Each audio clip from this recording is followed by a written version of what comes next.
তো হ্যালো বন্ধুরা, তোমরা সবাই কেমন আছো? আশা করি তোমরা সবাই ভালো আছো এবং আমিও অনেক ভালো আছি। তো তোমাদের দেখাবো আজকে আমরা গ্রামের বউরা সারাদিনে কি কি কাজ করে থাকি। তো তোমাদেরকে তো বলেছিলাম আমি বেলা করে উঠি, তো বেলা করে ওঠার পরে দেখছি সবাই উঠে গেছে।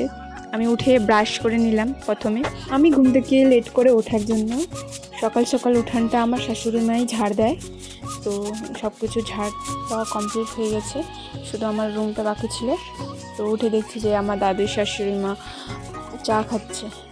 তো আমি ঘরটা ঝাড় দিয়ে নিলাম। তো রান্নাঘরে সব কিছু জিনিসপত্র বের করে নিয়ে রান্নাঘরটাকে ভালো করে মুছে দিলাম।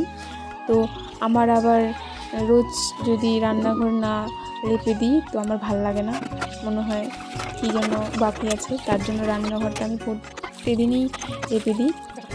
তো এদিকে থালা বাসন বের করে নিয়ে এসে থালা বাসনগুলো মাজা হয়ে গেলে ভাত চাপিয়ে দিব। এখন আর স্নান করব না, স্নান করতে গেলে লেট হয়ে যাবে, তো আবার কাজে যাবে, তার জন্য লেট হয়ে যাবে।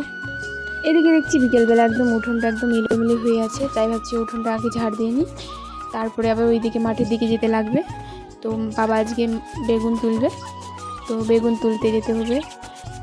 তোমরা জানো না হয়তো, আমাদের কাঁচামাল সবজি আর কি।